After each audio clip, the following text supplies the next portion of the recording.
안녕하십니까. 오늘도 한국 대선 이야기와 국제 소식을 좀 모아서 말씀드리겠습니다. 하루만 지나면 뉴스가 쌓이는데 가급적 자주 올리도록 하겠습니다. 망해라 고사 지내는 한동훈, 그리고 김문수는 타겟층을 좀 바꿀 필요가 있습니다. 불길한 미국 국채금리 상승, 러시아 중국이 유로클리어 관련돼서 지금 이제 러시아 외환 보유금을 가지고 있는 유로클리어, 여기에 대해서 대응에 합의를 한 것이 아닌가. 이것은 세계에 큰 충격을 던질 수 있습니다. 그리고 트럼프 역시 알졸라니를 만나서 악수도 하고 멋진 놈이다 이렇게 이제 칭찬도 했습니다. 참 참담한 일이죠. 먼저 한국 이야기 좀 말씀드리겠습니다. 홍준표 지금 하와이에서 아주 좋은 시간을 보내고 있다고 합니다. 이제 좋은 데 가서 이 빅 아일랜드에 이제 산에 정상에 올랐다고 합니다. 4,200m라고 합니다. 자, 이재명 밑에서 국무총리 할 꿈에 이제 부풀어 있는가 봅니다. 자기가 먹던 운물물에 이제 침을 뱉고, 그리고 중요한 시기에 동지들의 등을 돌린 홍감탱이 이렇게 이제 좀 비난을 했습니다만, 이 여론 지지율은 분명히 이제 이재명이 높습니다. 한 10% 정도 앞서고 있죠. 그런데 10%면은 사실은 이 이재명 입장에서는 상당히 이제 위기감을 느껴야 됩니다. 이것은 쉽게 뒤집어질 수 있습니다. 그리고 포털 검색량은 김문수가 1위죠.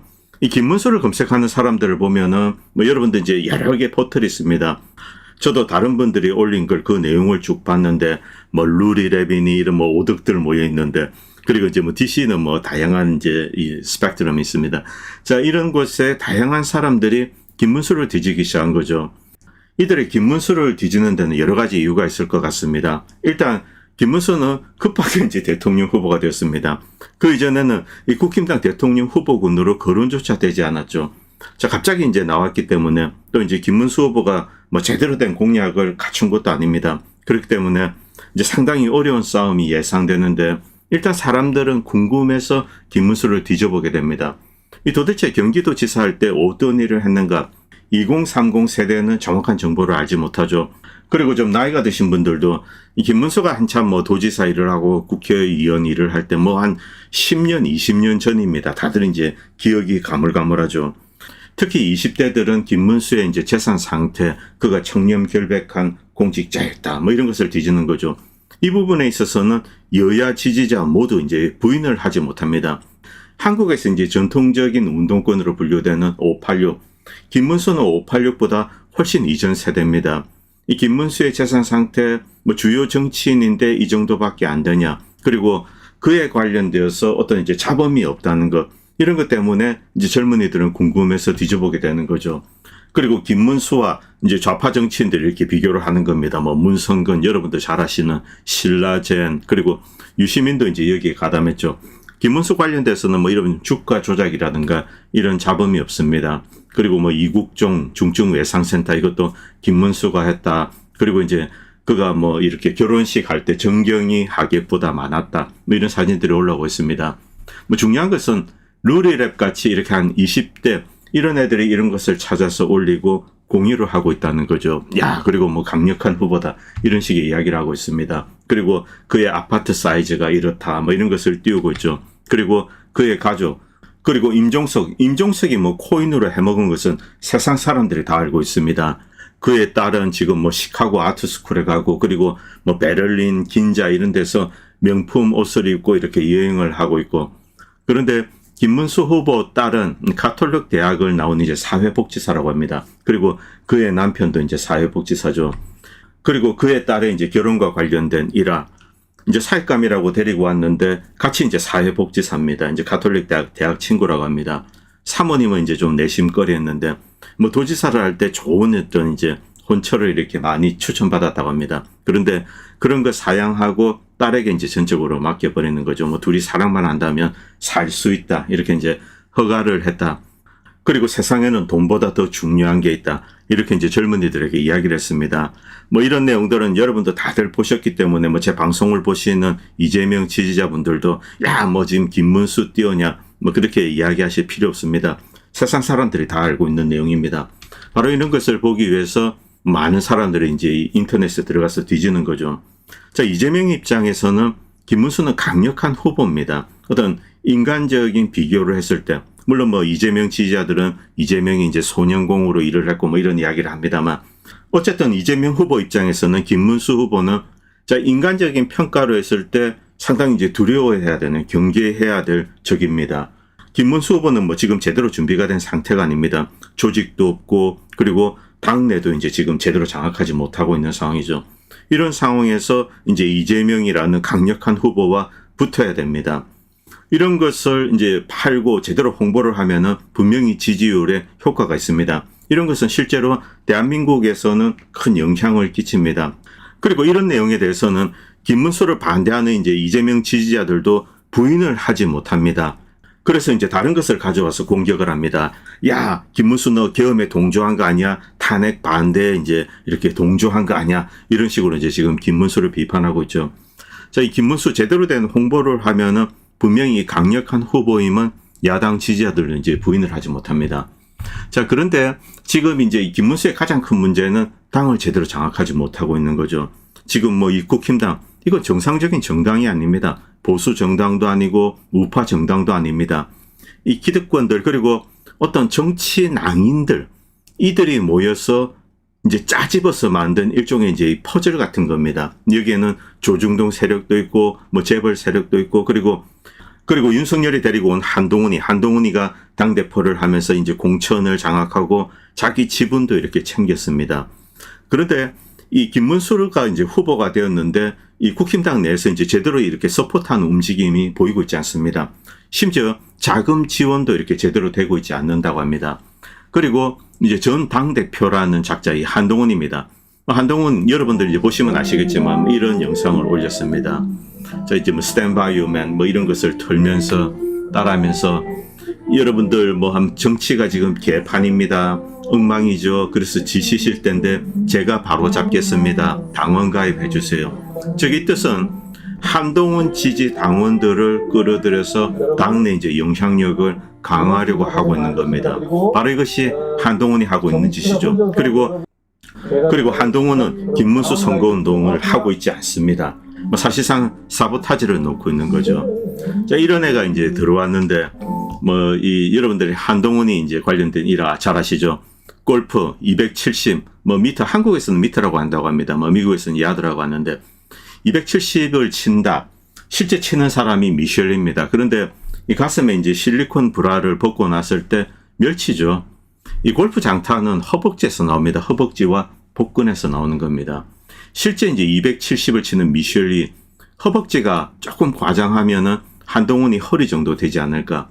멸치죠. 이런 멸치는 270을 칠 수가 없습니다. 물리적으로, 신체적으로 불가능합니다. 물론 상체가 마른 이제 골퍼들은 많이 있습니다. 그런데 그런 사람들도 이 허벅지는 뭐 이따만합니다. 자, 이 꼬락선이 뭐 제가 이제 이런 글을 썼는데 저게 보수가 떠드는 외연 확대의 결과다. 기득권 권력 충돌, 버러지들 이런 애들을 끌고 모아서 김정은 욕 몇 번 하고 미국 빨면은 보수 정치인 정체성이 공인이 되는 거죠. 물론 뭐 제가 이런 이야기를 한다고 뭐 김문수가 이거를 볼 리도 없지만은 김문수는 이준석 단일화 같은 되지도 않을 짓을 그만두고 중도가 아니라 좌파 코어로 이제 외연을 확대해야 된다. 이것이 선거공학상 이재명의 적의 표를 빼앗기 때문에 훨씬 이득이 되는 거죠. 중도층이 아니라는 겁니다. 뭐 지금 영남에 가서 영남을 단결시키겠다 뭐 이런 이야기를 하는데 이미 상당 포션은 이재명을 지지하고 있습니다. 이런 짓 하지 말고 좌파 쪽으로 이제 손을 내밀으라는 거죠. 이재명을 기피하는 전통적인 좌파 진영이 있습니다. 그리고 호남의 일부도 이재명을 기피하죠. 이들에게 외연을 확대해야 된다는 겁니다. 김문수 부부의 인생 전체가 전통적 좌파의 그것과 구분이 불가능합니다. 이재명을 혐오하는 좌파 진영을 끌어들이는데 이 김문수 부부의 이제 일생은 매력적인 요소이면 틀림이 없습니다. 김문수 검색이 인터넷에 폭증하는 이유이기도 하죠. 그런데 김문수가 달라져야 됩니다. 수잔 솔티 같은 네오콘 NED 불확실을 멀리하고 대북 관계 그리고 이제 한반도 주변국들이 있습니다. 이들과의 외교 방향을 획기적으로 턴을 해야 됩니다. 이 트럼프가 뭐 한미일 북중러 이런 식으로 선을 긋고 무엇을 한다. 그렇지 않습니다. 트럼프는 미국 실리만 챙기는 쪽으로 이미 턴을 했습니다. 자, 다른 이야기는 사실은 립 서비스에 지나지 않습니다. 서태평양에서 이미 군사적 균형은 무너졌습니다. 개인적인 예측이지만 미국은 한반도 내 이제 지상군을 대폭 축소하고 공군과 ISR 위주로 이제 재편을 할 겁니다. 이것은 사실은 개인적인 예측이 아닙니다. 미국이 이렇게 하겠다고 이미 선언을 했습니다. 지상군은 제2도련으로 후퇴하고 이미 일본에 있는 해병대는 괌으로 갔습니다. 한국에 있는 미 8군 이들도 이제 이 지상군은 뒤로 빼게 되는 겁니다. 일본과 한국이 중공 미사일에 이제 두들겨 맞는 미사일 스펀지 역할을 하도록 두는 거죠. 그리고 미국은 해군과 공군 위주로 한국과 일본을 지원하게 될 겁니다. 외부 세계가 크게 변하고 있습니다. 미국 역시 달라지고 있죠. 미국은 이전에 자유세계 수호자 이런 역할을 수행하는 데는 이미 한계에 봉착했습니다. 군사적으로 경제적으로 불가능합니다. 트럼프 행정부도 잘 알고 있습니다. 그래서 연착륙 방법에 고심하고 있습니다. 지금 터지는 관세 전쟁 이것도 그런 탈피의 하나일 뿐입니다. 미국이 어떤 세계 경제를 주도하고 경제적인 질서를 만든다. 이것이 가능하지가 않다는 거죠. 그래서 미국의 국익을 극대화하고 미국의 내실을 다지겠다. 이런 방향으로 턴한 게 관세 전쟁입니다. 관세 전쟁을 하게 되면은 미국 달러의 기축 통화의 역할은 줄어들게 됩니다. 그 대가를 미국은 치르겠다. 이렇게 이제 결심을 한 겁니다. 대신 미국 내부를 건강하게 만들겠다. 이제 북폭이니 어쩌고 떠들어봐야 씨알도 안 먹힙니다. 이런 소리 떠들어봐야 한국만 국제적으로 고립되는 거죠. 그리고 조만간에 트럼프는 김정은을 만날 겁니다. 멋진 젊은이야 만나서 반가워 그동안 그리워서 이렇게 이야기할 겁니다. 그렇기 때문에 이 김문수는 외연을 이제 이 좌파 진영 쪽으로 확대를 해야 되는데 이것이 제 개인적인 생각에는 선거 승리에 큰 기여를 하지 않을까 그렇게 생각되고 있습니다. 지금 11% 정도 차이가 나는데 이것은 이재명이 상당히 두려워해야 될 수치입니다. 뒤집어질 수 있다는 거죠. 자, 그리고 미국 상황이 조금 심상치가 않습니다. 여러분들 이 TV 보시면은 미국 주식 오르고 그리고 미중 간의 딜이 어쩌고 저쩌고 이러면서 그리고 이제 사우디 가가지고 카타르, 아랍에미리트부터 엄청난 투자를 받았습니다. 그래서 미국 상황이 좋아지겠다, 이렇게 이제 해석을 합니다만 그런데 이 매크로하게 미국이 무언가 이상하다는 거죠. 그리고 이 징후는 금융에서 나옵니다. 저희 미국이 상황이 정상적이라면은 미국이 많은 국채를 발행할 필요가 없습니다. 그런데 미국 재무부는 엄청난 액수의 국채를 발행하고 또 연준은 사들이는 거죠. 자, 이게 폭주 기관차라는 겁니다. 미국 부채가 외부에서 이제 좋은 소식이 들려도 멈추지를 않는다는 거죠. 아니, 어떻게 된 일이냐? 미중 간에 타결을 받다면서 그런데도 여전히 막대한 금액의 국채를 사들이고 있다는 거죠. 그리고 이것의 심각성은 국채 금리에 드러납니다. 미국 30년물 이 국채 금리를 한번 보시기 바랍니다. 4.988. 제가 이전 방송에 이 수치가 5.7 정도를 때리면은 미국에 이제 심각한 일이 일어날 수 있다. 그리고 7을 때리면은 미국에는 재앙이 일어납니다. 자, 지금 거의 5에 근접하고 있습니다. 이게 5.7 정도 되면은 심각한 균열이 일어날 가능성이 높습니다. 30년 국채 수익률이 이제 5% 그리고 주택담보대출 금리가 7%를 넘었었습니다. 지금 미중 간의 무역 협정 그리고 중동 지역의 이제 걸프만 산유국들로부터 큰 투자를 받았죠. 인플레이션은 어느 정도 통제되고 있습니다. 그런데 이런 상황에서도 국채 금리가 계속 치솟고 있는 거죠. 이제 국채 금리가 치솟고 있는 것을 미중 무역 전쟁 탓으로 돌릴 수가 없다는 겁니다. 지금 이제 계속 협상을 하고 있습니다만 트럼프와 베센트는 이 점을 매우 우려하고 있을 겁니다. 그리고 미국의 이제 S&P 500 이 P 레이시오가 21.68입니다. 엄청 높은 수치죠. 자, 그래서 주식이 더 올라서 여기에 미국의 이제 소비자들의 수요를 기댄다. 이것이 불가능하다는 겁니다. 주가가 정체되거나 하락하면은 미국 소비자들이 주머니를 닫게 되는 거죠. 자, 이 미국 역시 가장 심각한 문제는 미국의 공적 부채입니다. 36 트릴리언 달러죠. 이것은 미국 재무부가 이제 계속 이렇게 국채를 발행하는 것 이것을 멈출 수가 없다는 거죠. 계속 많은 액수의 국채를 연준이 사들이고 있다는 겁니다. 그리고 위기 신호임은 틀림이 없습니다. 뒤에서 좀 다시 말씀드릴 건데, 사우디나 이 중동 지역 국가들, 이들로부터 트릴리언 달러 이런 이제 투자를 받았는데, 이것도 사실은 내용을 들여다보면은, 사우디 이런 나라들이 미국에 공장을 지을 겁니까? 뭘 할 겁니까? 결국 금융상품에 들어오는 거죠. 이들이 미국으로 이제 이렇게 돈을 끌어오겠다 투자를 한다. 이것은 결국 이렇게 뺑글뺑글 도는 것에 지나지 않습니다. 뭐 유로 클리어, 유럽에 있는데 이제 여기 예탁돼 있는 거, 그리고 이 두바이에, 아랍에미레이트 두바이에 있는 여기도 이제 유로 클리어가 있습니다. 여기에 있는 금융 자산들, 이것을 이제 미국 쪽으로 뭐 이동하고 홍콩에 있는 거 이동하고 이런 정도에 지나지 않죠. 실질적인 투자는 아직 이제 이런 나라에 기대할 수 없습니다. 이들이 미국에 공장을 짓고 그럴 수 있는 상황은 아니죠. 결국 미국 국채 쪽으로 이들이 이제 투자금을 돌리는 겁니다. 그런데 분명히 좋은 시그널이 나왔는데 국채 금리는 하락을 하고 있지 않습니다. 이것이 심각하다는 거죠. 그리고 러시아 외환 보유고, 이 러시아 외환 보유고 사실은 대부분은 유럽에 있습니다. 미국은 뭐 소액만 이렇게 이제 딱 이렇게 동결하고 있죠. 자, 유럽에 있는 특히 유로 클리어의 대부분이 들어 있습니다. 유로 클리어는 기본적으로 예탁 기관입니다. 안전하게 고객 자산을 맡아서 이렇게 관리를 하는 거죠. 뭐 이때 뭐 돈을 굴리고 관리하는 것은 투자 회사들이 합니다만, 일단 유로 클리어가 지고 이렇게 이제 투자 회사로부터 뭐 이제 이자가 나오면 이렇게 받아들이게 됩니다. 그런데 투자를 했을 때 이제 거기서 발생하는 뭐 이자 수익이 있습니다. 이런 것을 유로 클리어가 챙겨주지 않고 유럽 각국들이 지금 뭐 우크라이나에 퍼준다거나 아니면은 러시아에 투자했던 기업인데 철수한 기업들이 있습니다. 이들이 보상금을 이제 청구를 하는 거죠. 이런 코미디 같은 일이 진행되고 있는데, 그런데 유로 클리어에서는 유로 클리어 자체가 이제 원금을 빼주는 것을 승인할 계획을 지금 뭐 추진하고 있습니다. 이것은 심각합니다. 자, 이 유로 클리어가 100이라는 이제 원금을 가지고 있습니다. 외부의 어떤 투자기관에 러시아 이제 뭐 국채 뭐 이런 것이 또 뭐 무슨 투자은행에 들어가 있을 겁니다. 여기서 이자가 나오면은 유로 클리어 쪽으로 들어와야 되죠. 그런데 지금까지 유럽 각국은 이 외부에서 발생하는 이자를 빼돌립니다. 그리고 유로 클리어에 보내주지 않습니다. 일단 기본적으로 유로 클리어는 원금 자체는 그대로 이제 보호하고 있습니다. 그런데 유로 클리어에서 원금에서 일부를 떼내서 이제 러시아에 투자했던 기업인데 철수를 했다, 이들에게 컴펜세이션을 하려고 한다는 거죠. 이것은 유로 클리어라는 예탁기관의 신뢰성에 치명적인 상처를 입히게 됩니다. 유럽도 이제 이런 내용을 잘 알고 있습니다.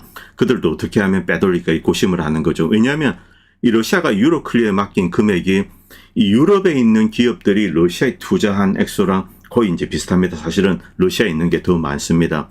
뭐 이 러시아는 이제 그 기업들을 가가지고 굴리면서 지금 이득을 보고 있는 거죠. 그런데 며칠 전에 이 중국 텐센트 이제 포털에서 이런 글이 올라왔습니다. 러시아가 동결된 자산에 대해서 아시아 지역에서 유로 클리어를 상대로 법적 공세를 준비하고 있다. 이것은 뭐 제가 과거 방송에서 쭉 말씀드렸습니다. 리엔을 걸리면 홍콩에서 그대로 이제 유로 클리어 홍콩에 있는 재산이 동결이 되는 거죠. 러시아는 유로 클리어 경영진을 상대로 홍콩 법원에 소송을 제기할 계획이며, 이는 아시아 태평양 지역에서 유로 클리어 운영을 마비시킬 수 있다. 유럽은 엄청난 자산을 홍콩에서 이렇게 보관하고 있습니다. 여기에 이제 동결이 될 수 있다는 거죠. 푸틴 대통령은 서방의 법적 장치를 유럽 자체에 적용하려고 하고 있다. 최근 데일리메일의 이 보도에 따르면 유럽 금융계는 큰 충격에 빠졌습니다. 이것의 가능성은 과거에도 이야기했는데, 여기서 중요한 것은 시진핑이 여기에 협조할 것인가. 이 상법상 유로 클리어에 이제 이렇게 홍콩의 유로 클리어에 대해서 러시아가 이렇게 리엔을 거는 것, 이것은 언제든지 가능합니다. 그런데 러시아는 그동안 이제 그런 조치를 취하지 않습니다. 여기에는 어떤 정치적인 의지가 필요하지 않을까. 일단 상법상은 아무런 문제가 없습니다. 자, 여기에 보관되어 있는 이제 러시아 자산을 쟤네들이 불법적으로 동결했다. 그러면은 유로 클리어 홍콩에 있는 자산을 이 홍콩 법원이 상법에 의거해서 동결을 할 수 있습니다. 이것은 뭐 명백합니다. 그런데 이렇게 했을 때 중국과 유럽 사이에 엄청난 긴장이 조성되겠죠. 여기에 대한 정치적인 부담, 이것을 시진핑은 감내할 것인가, 이게 늘 화제였습니다. 그런데 시진핑이 그런 결심을 한 게 아닌가. 결국 이 홍콩 유로 클리어 여기에 대해서 러시아가 리엔을 걸고 그러면은 홍콩 법원에서 판결을 내리게 됩니다. 뭐 결과는 뻔합니다. 이 유로 클리어는 정치 전쟁이 있다는 거랑 아무런 상관이 없습니다. 수백 년간의 인터내셔널 뱅킹 시스템의 룰이 있습니다. 그것에 의거하면은 전쟁이든 뭐 직접 당사자는 아무런 상관이 없습니다. 무조건 예탁기관에 보관된 것, 그리고 금융기관에 보관된 국가 자산은 보호해 줘야 되는 거죠. 이게 룰입니다. 그렇기 때문에 당연히 이제 홍콩 유로 클리어에 있는 뭐 2천억 달러 규모의 자산, 이것은 동결이 되게 되겠죠. 뭐 압류가 될 겁니다. 판결이 나올 때까지. 자, 러시아가 이 조치를 할 거라는 이런 움직임이 있고, 이 뜻은 중국이 여기에 동의를 했다는 거죠. 벨기에 예탁기관인 유로클리어에서 이제 동결된 러시아 자산. 자, 만약 이런 조치가 나오면은 러시아 유럽 사이 금융 갈등, 이제 긴장이 고조될 겁니다. 그리고 동시에 중국과 유럽 사이의 갈등도 이제 고조가 되는 거죠. 그런데 유로클리어는 이 기본적으로 러시아 금융 자산을 동결한다. 여기에 대해서 반대했습니다. 이건 불가능하다. 있을 수가 없는 일이다. 이렇게 했는데 어쨌든 EU 각국들의 의지에 의해서 여기에 이제 협조를 했습니다. 그런데 이제 홍콩에 있는 자금이 동결이 된다. 유로클리어 신뢰성에 치명적이죠. 그런데 이것은 뭐 단순히 돈에 관한 문제가 아니다. 외신에 따르면 러시아는 아태 지역의 이제 CEO 필립 로렌시를 포함한 유로클리어 최고 경영진을 상대로 소송을 제기할 수 있으며, 이들은 법원 모독 혐의로 형사 고발 및 러시아 사법 체계 내 구금에 직면할 수도 있습니다. 이는 단순한 법적 분쟁이 아니라 초국가적인 금융 및 정치 전쟁 양상을 띨 것이다.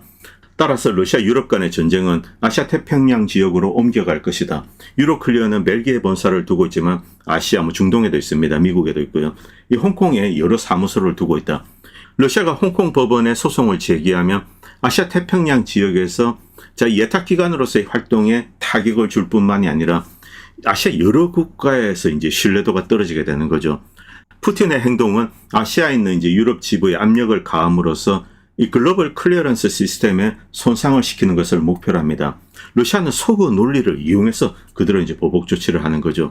물론 여기에 가장 중요한 것은 이 중국 정부가 외교적인 어떤 마찰, 이것을 감내할 의지가 있는가. 그런데 중국 시진핑은 그럴 결심을 한 것으로 이제 그렇게 추정이 됩니다. 이 부분 계속 주목해서 봐야 됩니다. 이 서방은 분명히 클리어런스 시스템을 무기로 사용하고 있습니다. 러시아는 같은 논리로 이 국제 금융 관계에서 새로운 패러다임을 형성하기 위해서 이렇게 이제 압박을 가하는 거죠. 법적인 조치를 취하는 겁니다. 더 이상 세계 금융 시스템을 무기로 사용하는 것은 용납될 수 없다. 이것은 중국, 러시아, 인도 등 브릭스 국가의 공통적인 목소리입니다. 이 부분 계속 지켜봐야 할 것 같습니다. 그리고 이제 트럼프 대통령이 사우디아라비아 가서 이제 MBS를 만났습니다. 그런데 지금 이렇게 머리를 가지고 이제 춤을 추는데 이것을 처음 본 사람들이 상당히 많았다고 합니다. 이슬람이 들어오기 전에 이제 베두인족의 어떤 전통 춤이라고 합니다. 그리고 이 사진 전 세계에 큰 충격을 주고 특히 미국인에게 큰 충격을 주고 있습니다. 트럼프 지지자들은 좀 시시합니다만 어쨌든 이 사진 미국인들에게는 엄청난 상처죠. 바로 오른쪽에 있는 인물 알졸라니, 알카에다입니다. 알카에다가 미국에 무슨 짓을 했습니까? 9.11 때 쌍둥이 빌딩을 쓰러뜨렸습니다. 그리고 9.11 때 쌍둥이 빌딩을 쓰러뜨린 애들 거의 전부죠. 전부는 사우디아라비아 출신입니다. 이라크 출신 아닙니다. 사우디아라비아 국적자들입니다. 뒤에 이제 MBS가 있습니다. 사우디, 그리고 이스라엘, 그리고 미국, CIA, 알카에다, 무자헤딘, 아이시스, 뭔가 이야기 제가 그동안 쭉 말씀드렸습니다. 결국 트럼프가 이 딥스테이트의 아젠다 일부입니다만 승계받은 게 아닌가, 이런 추측을 하지 않을 수가 없죠. 알졸라니를 만났습니다. 얼마 전까지 미국은 알졸라니 목에다가 1,000만 불의 현상금을 걸었습니다. 이 테러리스트를 만나서 이렇게 이야기를 하는 거죠. 그리고 시리아와 강물들을 한다.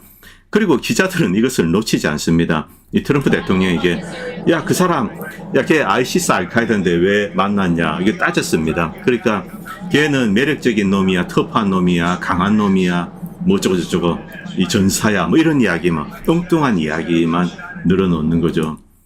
참이 참담한 일입니다. 뭐라고 드릴 말씀이 없네요. 스칼리러는 이제 이런 글을 썼습니다. 미국에 지금 모든 것이 잘못 돌아가고 있는 것 같다. 어떻게 이 반미하는 놈, 알카에다 요원, 그리고 이제 그의 자금을 지원하는 사우디, MBS, 이 부인할 수가 없습니다. 이들 다 같이 모인 거죠. 시리아 내전 때도 이 사우디 그리고 카타르 이들 국가들, 특히 사우디가 가장 많은 돈을 줬죠. 가장 부자 나라이기 때문에 그렇습니다. 시리아 내전, 이때 이제 아이시스 알카에다 그 배후에는 역시 사우디 자금, 그리고 이제 리비아에서 서방이 공급한 무기들, 그리고 이제 위에 터키, 이들이 가장 중요한 역할을 했죠. 어쨌든 아랍의 지분은 좀 쪼그라들었습니다. 아이시스가 괴멸되었기 때문에 그렇죠. 반면 이 터키가 공급한 투르크 전사들 이들의 포션이 크고 그리고 기존에 이제 터키가 후원하는 FSA가 있습니다. 그렇기 때문에 터키가 가장 많은 부분을 점유하고 있는 것은 사실입니다. 알레포, 이들리브 지역 그리고 이제 다마스커스까지 밀고 내려왔죠. 그런데 이 곡창지대가 있습니다. 거기에 유전지대가 있죠. 여기는 쿠르드족과 미국 이해관계가 있습니다. 그래서 이제 터키와 지금 쿠르드족이 치열하게 싸우고 있죠. 이 사우디아라비아 역시 이 부분을 좀 노릴 겁니다. 지금 알졸라니는 아랍인입니다. 포션은 작지만 어쨌든 대표자의 역할을 하고 있는 거죠. 이 사우디가 이제 이 시리아 내 이 지분을 늘리기 위해서 이제 이런 작업을 하는 것으로 그렇게 추정이 됩니다.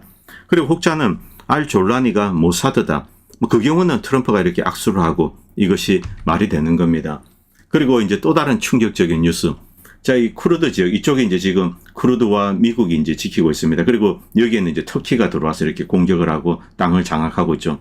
그런데 미국과 이제 쿠르드가 관리하는 교도소가 하나 있습니다. 여기에 9,000명의 아이시스 살인기, 강간 등 온갖 잔혹한 범죄를 저지른 그 악마들, 이 살인기들을 잡아두고 있습니다. 9,000명의 아이시스 살인기들.